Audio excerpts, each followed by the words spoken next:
1 cup काली माश की दाल लेनी है। इसको साफ़ करके और निथारना है। इसे भिगोना नहीं है वरना छिलके उतर जाएंगे।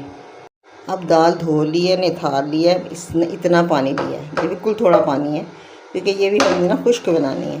तो इसमें 1 चमची नमक,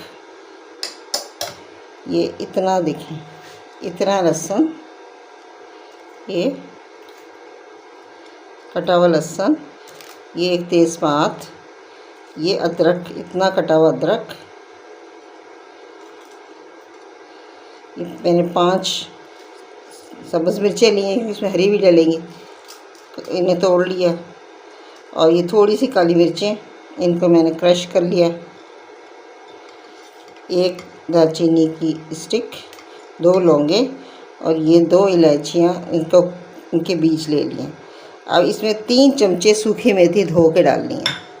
ये 3 चमचे 2 टेबलस्पून भर भर के, तकरीबन 2.5 से ऊपर ही होंगे, ये मैंने धो के डाल ली। अब इसमें एक थोड़ा सा ऑयल डालना है और इसको वेट लगा देना।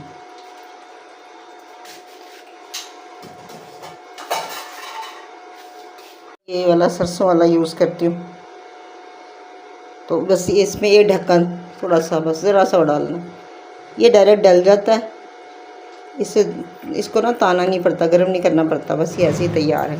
अब बस इतना वेट हिलाना है कि ये बस 1-2 मिनट से ज़्यादा नहीं, वरना ये हलवा बन जाएगी।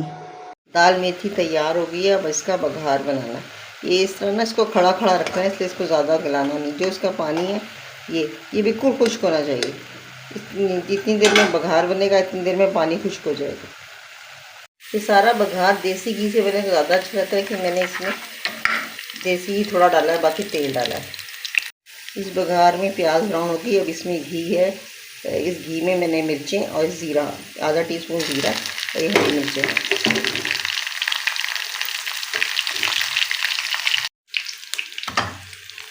ये बघार